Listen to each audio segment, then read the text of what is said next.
Welcome to listening Summarize Spoken Text, the introduction session.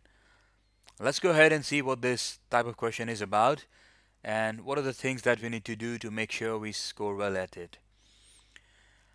You'll be asked 2 to 3 questions of this type in your exam. What you have to do is you'll listen to an audio and it might be a lecture or something similar, and then you have to write a summary based upon that. There'll be a 12 seconds time before which the audio will start playing. So just use those 12 seconds, uh, to focus yourself on the task at hand. Make sure that you're ready to take notes, okay, and ready to listen. Once the audio ends, you'll have 10 minutes to write a summary. All right, so it's important that you use those 10 minutes wisely. This is what the screen will look like. You have the instructions at the top, so they're standard, in all questions of this type. So don't spend much time just reading the instructions. Uh, you have the audio box, where the audio will play. It will start after 12 seconds. And then you have a text box, right? So the text box, it has some basic operations. You can select some text, cut, copy, paste. Um, Pretty much just that. And it will show you a word count and it shows you the timer. So you have 10 seconds. All right. So the timer will, start counting down from 10 minutes, sorry. So keep an eye on the timer, and then you also have the word count. Your response, it should be between 50 to 70 words. So make sure that you don't write less than 50 words, and you also don't write more than 70 words. Okay, that's very important. The word limit is very important if you want to score well. It's a test of your listening and it's a test of your writing ability, of course. So listening, because you have to be able to fully understand something to summarize it. So you should be able to understand what the theme is, what the main points are, what the key ideas are, so that you can capture and summarize those. And then it's a test of your writing, because how well you are able to form complex sentences, how well you are able to represent your ideas in the written form. Uh, Test of your grammar as well as your spellings.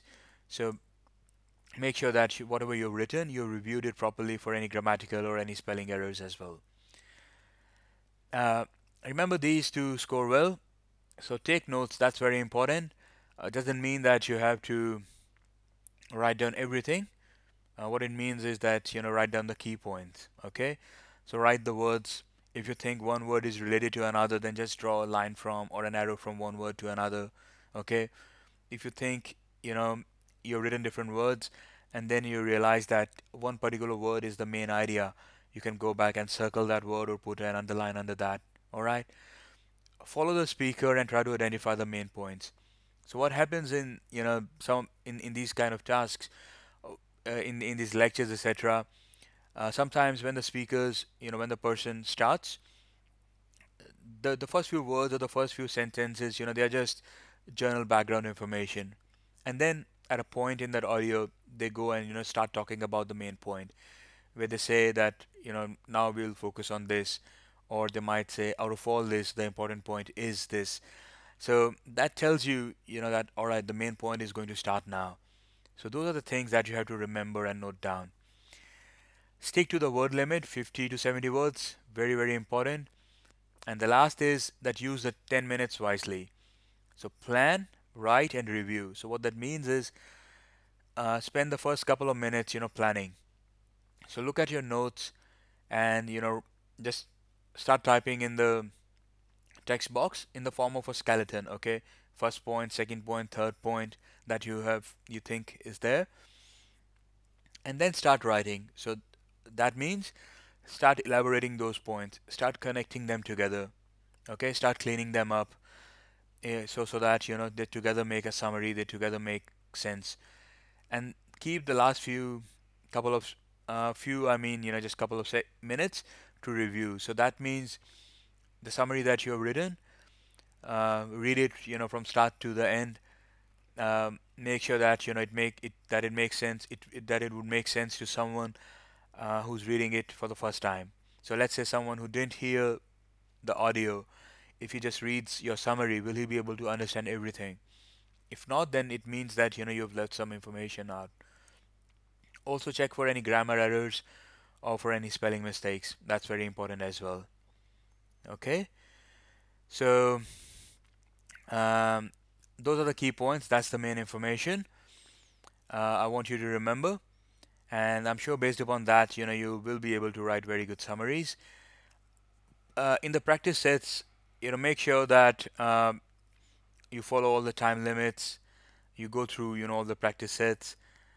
If they have given you 10 minutes, spend um, the entire time, on writing the summary. Don't try to, even if you think, yeah, I've finished the summary, don't be in a hurry to go to the next question. Okay, because these 10 minutes, they have been given just for this particular question. So even if you finish it in 8 minutes, the remaining 2 minutes you can't use it anywhere else. So it's better that you spend it properly and entirely on this type of question. Another thing that I want you to remember uh, is that you have a summary type question in your writing section as well. The difference is that in the writing section, uh, your summary has to be just one sentence, okay? But in this case, you can write multiple sentences, but your total word limit, that should be between 50 and 70 words. All right, so that's a main difference. Just keep that in mind. Don't think that in this type of question also you have to write just one sentence. You can write multiple sentences here. All right, so you ready now? Go to the practice set number 1 and start practicing. All the best.